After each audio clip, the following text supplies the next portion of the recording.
মহান স্রষ্টা আল্লাহ রাব্বুল আলামিন বলেন, ফা ইজা ফারাকাতা ফানসাব ওয়া ইলা রাব্বিকা ফারগাব।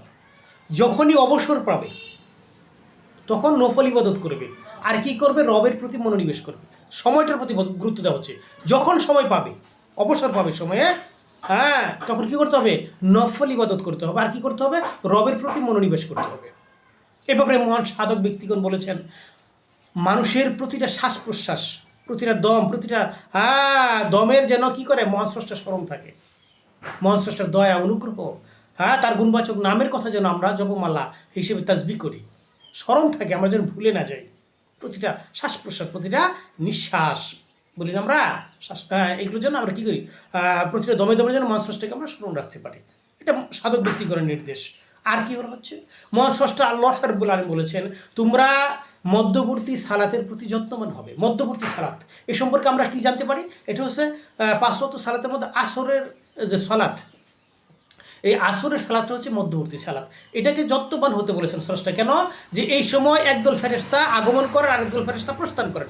অর্থাৎ কি? আগমন যারা করেন ফেরেশতা, তারা বান্দার আমলনামা বুঝে নেয় ওই প্রস্থানকৃত ফেরেশতাদের কাছ থেকে। এটা একটা গুরুত্বপূর্ণ সময়।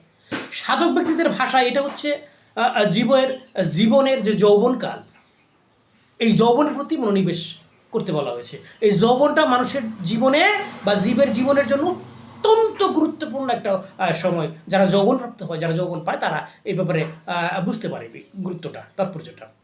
তো মহাস্রষ্টা আরও বলেছেন, তোমরা ফজরের যে সালাত, এই ব্যাপারে যত্নবান হবে। ফজরের সালাতের কথা, ফজর বলতে আমরা ভোর, প্রভাত ইত্যাদি বুঝে থাকি। যেটা শেষ সাথে যে সালাত আদায় করে, এটা ফজরের সালাত। এটা আনুষ্ঠানিকভাবে আমরা বুঝি। একটা হাকিকত দিক আছে। এই ফজর প্রতিটা মানুষের জীবনে জোয়ার ভাটা আছে, প্রতিটা মানুষের জীবনে জোয়ার এবং ভাটা আছে, উত্থান পতন আছে।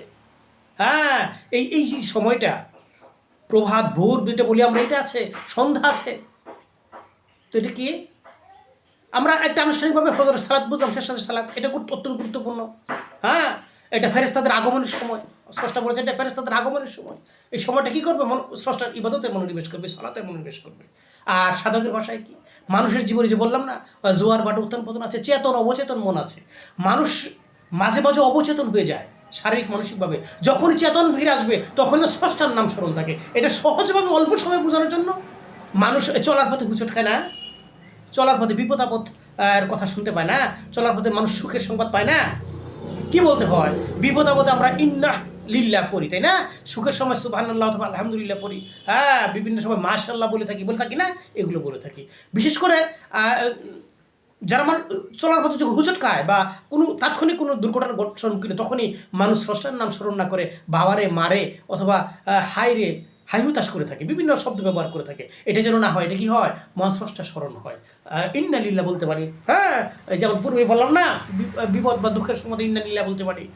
অথবা সুখ সংবাদের ক্ষেত্রে, এটা সুখের সংবাদের ক্ষেত্রে, সুখের সংবাদের ক্ষেত্রে আমরা মাশাআল্লাহ, সুবহানাল্লাহ, আলহামদুলিল্লাহ এগুলো বলতে পারি। যেন এগুলোর প্রতি এই যে ফজরের স্মরণটা যেন প্রভাত স্মরণ, চেতন ফেরা মাত্রই যেন আমরা প্রভুর নাম স্মরণ করি।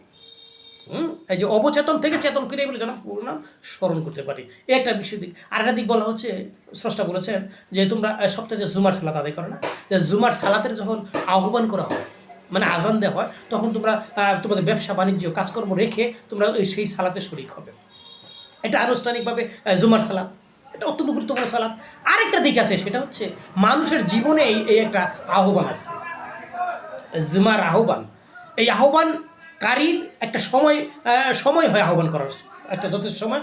তখন যাকে আহ্বান করা হয় তার কোনো সময় থাকে না, বাধ্যবাধকতা থাকে না। যখন আহ্বান পাবে সে তার ডাকে সাড়া দেবে। এবারে বিস্তারিত জানতে গেলে গুরু ধরতে হবে, একজন শায়েখের কাছ থেকে শিখতে হবে। আত্মবিদ্যা যার কাছে, এই ব্যাপারে জুমার ব্যাপারে আপনারা বিস্তারিত জানিয়ে নিতে পারেন। বাস্তবতাটা এরকম, জুমার সালাত অত্যন্ত গুরুত্ব, এটা আনুষ্ঠানিক আছে, হাকিকাত আছে, এগুলো আমরা জানবো। অত্যন্ত গুরুত্বপূর্ণ কথা এগুলো। যা টুটাফাটা কথা বললাম, এগুলো স্রষ্টা যেন আমাদেরকে এগুলো মানার জন্য তৌফিক দান, আমরা চেষ্টা করতে পারি না? অবশ্যই চেষ্টা করবো।